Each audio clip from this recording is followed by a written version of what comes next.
They needed the cylinder head gaskets, and these are the ones which appear now to be recommended. I've got two Felpro composite gaskets for the valve covers. Two of these Felpro exhaust header gaskets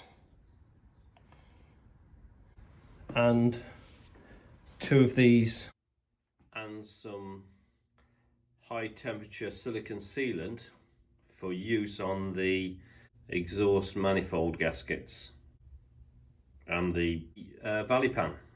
A number of things that need to be done before removing the cylinder heads. First one of which is removing the battery. Undo the drain plug at the bottom of the radiator. The exhaust manifold studs go into the cylinder head and they go through the water passages. If you undo the studs and the studs come out from the cylinder head rather than the nut coming off the exhaust manifold, then water can start coming in. Put it on some axle stands. This being the preferred position, which is pretty close to that joint on the gearbox. Removed the ignition coil to remove the distributor cap and all the leads. I have already removed all the spark plugs. Workshop manual says to remove the distributor. You can see already somebody has marked that area. There's a V shape and then there's looks like a center punch mark. Undo those bolts holding the air conditioning compressor in place. Need to remove the linkages. There's a bolt there, and a bolt over here. And so I can disconnect that pin there. All these should then come free of this linkage to the carburetor. Then put that linkage out the way. Up here, should be able to just take the carburetor straight off without changing any of the settings. Need to disconnect the fuel. Next, I removed the bolts holding the exhaust to the manifold. I've also been treating all the studs on the manifold.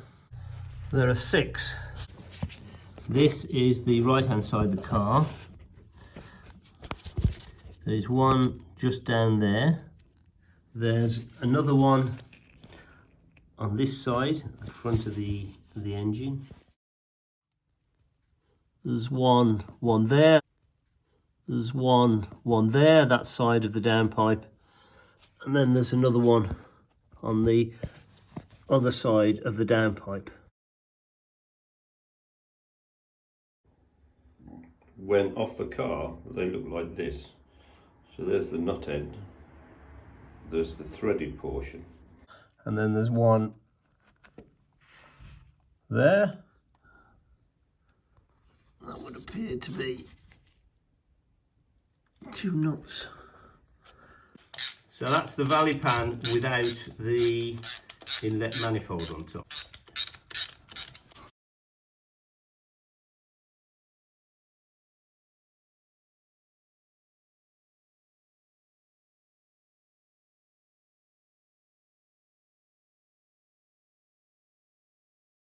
So that's metal, but that doesn't normally have holes in it either. So that's normally solid.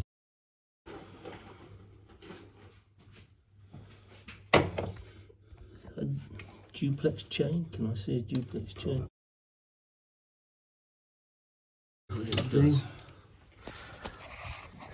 So how can we tell the condition of any of this inside the engine here?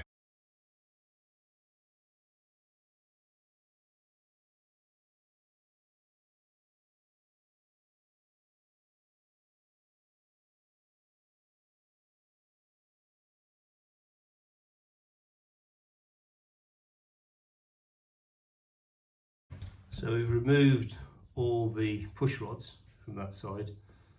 We're now doing the head bolts and also the rockers gone. That shouldn't have a clean shiny face. And that's because that's where the head gasket has gone. Okay. And that's an unaltered head gasket.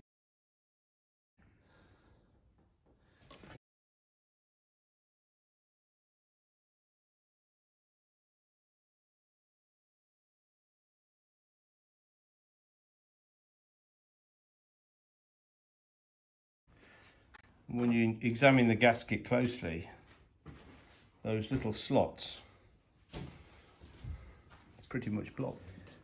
And that's compared to the modified head gasket with these bigger holes. It's incredible. So that's the modified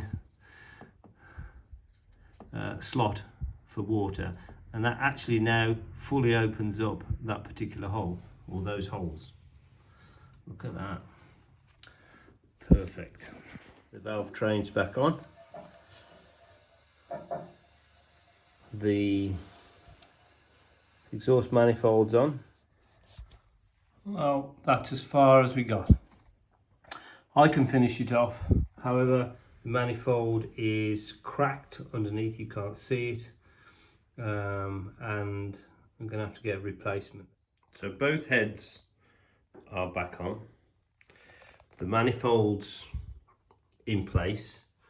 Otherwise the engine appeared to be in pretty good shape, except for the very poor heads, which were the result of using unleaded petrol for a long period of time. This car's done 144,000 miles. All this came off nicely, just undoing those bolts off the previous manifold. So all the settings have remained the same, then they haven't changed. So it's just a question of connecting up the carburetor, and I understand without any sealant going in place. So just installing it as it is. We painted the valley pan to stop it rusting, basically, and it's the same colour as the heads have been painted, satin black. And the advice is that these need screwing in really tight. This is how it should look with the manifold on. It should have these brass nuts. There are these tube nuts, two of these tube nuts either side the downpipe, and two brass nuts on that side. This one here, you have to actually install in the exhaust manifold as you put it on, because otherwise with the chassis here you can't get it in once you've put the exhaust manifold in place. The other thing that has to happen is if you undo the engine mounting on this side for this exhaust and then jack the engine up so that this part here is lifted, that allows much better access. And similarly, you would do that on the other side, but you wouldn't release both engine mountings at the same time.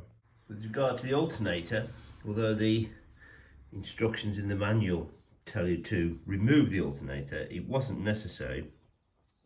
The only thing necessary was to take out this top bolt, which bolts into the cylinder head, so that had to be removed. Distributor cap and leads had to be removed, but otherwise this stayed in place.